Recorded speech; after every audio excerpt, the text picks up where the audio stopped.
कॉलेजमध्ये असताना तुला पण ते असं लागलं असेल ना की नाही आता फिटनेस आपल्याला जरा जिम वगैरे लावलं पाहिजे. कोणत्या वर्षी म्हणजे कितव्या वयी तू जिम लावली होतीस आणि खूप चुकीच्या गोष्टी फॉलो केल्या? खूप चुकीचं म्हणजे एक फनी गोष्ट अशी की 10वी झाल्यावर नाही का असं कवळी कवळी मिशी येते मुलांना आणि मध्ये असं की आता आम्ही बॉडी बनवू आता. आणि त्यावेळी ना खूप असे सलमान खानचे फिल्म्स वगैरे 10वीला मी होतो तेव्हा असे यायचे. सो आम्ही मोटिवेट होऊन एक अशी साधी जिम लावली कारण की तेव्हा आम्ही पॉकेट मनी मिनिमम आणि डाएट तर म्हणजे विषयच नाही. चहा खारी खाऊन मी चाललोय जिम करायला असं वगैरे मी केलं आहे.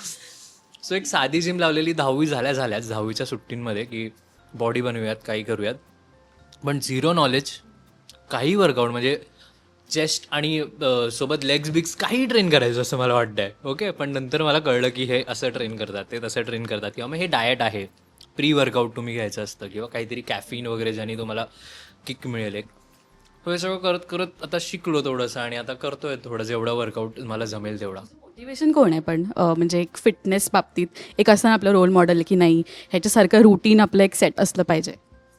तसे बरेच आहेत माझे रोल मॉडेल्स, पण ना फिटनेस वाईज मी नाही का सगळेच म्हणजे आपला आता इंडस्ट्रीमध्ये इतके सगळे फिट झालेत ना की एक टाईम होता जेव्हा असं म्हणायचे की लोक फिट नाही आहेत किंवा अनफिट आहेत ॲक्टर्स, पण नाही, सगळेच ए टू झेड इतके फिट आहेत. आणि आणि आता माझे इंस्टाग्राम पण मी जास्त फिटनेस जिम हे सर्च केल्यामुळे ना माझी फीडच तशी झाली आहे. सो मला सगळं ते हेच येतं की मी सकाळी हे केलं ते केलं, मग अजून मला मोटिवेट होतं की आपण हे करायलाच हवं. सो हे सगळेच इन जनरल. तू पण मला आता फिट दिसतेस खूप, लास्ट टाइम आपण भेटलेलो तेव्हापासून. या सेगमेंटमुळेच मलाही टिप्स मिळतात आणि मी फॉलो करते जरा रिअल लाईफमध्ये. सो येस, आणि आपल्या आवडीच्या ठिकाणी ना म्हणजे जिकडे आपण वाढलेलो असतो ना तिकडच्या आजूबाजूच्या गोष्टी आपल्याला खूप तीच चव आपल्या जिभेवर असते.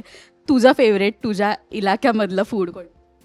बदलापूरमध्ये तुम्हाला बेस्ट चायनीज जर खायचं असेल तर मला कॉन्टॅक्ट करा.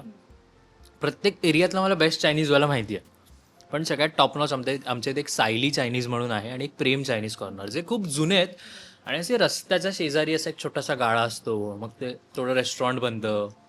तशी त्यांची स्टोरी आहे, पण टेस्ट माय गॉड म्हणजे सगळे उडतं वगैरे असं माहिती आहे ना, बनवताना उडतं सगळं आणि तसं तसं गरम गरम वाढतात. ओ हो हो हो.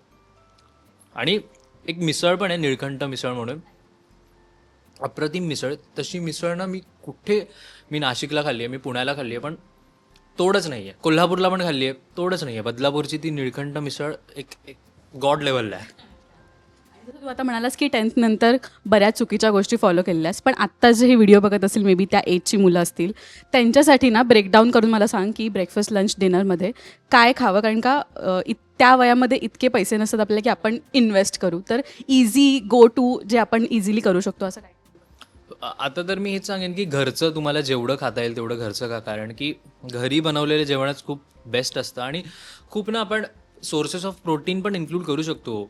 चिकन झालं, सोयाबीन झालं, पनीर झालं, ते जास्त एक्सपेन्सिव्ह पण नाही आहेत. आता आय कॅन अंडरस्टँड की वे प्रोटीन या गोष्टी तेव्हा नाही आपण असं घेऊ शकत, आणि कधी कधी पालकांचं पण असतं की प्रोटीन नको घेऊस वगैरे, पण आत्ताचे पालक पण त्यांना कळतं थोडंसं की प्रोटीन वगैरे हे सगळं खूप इम्पॉर्टंट आहे. So breakdown nothing. मी जेव्हा मला कळायला लागलं तेव्हा मी खूप सिम्पल म्हणजे माझा ब्रेकफास्ट तर मी तुला म्हटलं तसं मी स्किपच करतो, कारण मला सवयच नाही आहे ब्रेकफास्टची इतकी जास्त. आणि ब्रेकफास्टचं पण डिपेंड करतं, जर मी आदल्या रात्री खूप हेवी खाल्लं असेल तर मग मी पूर्ण स्किप करतो.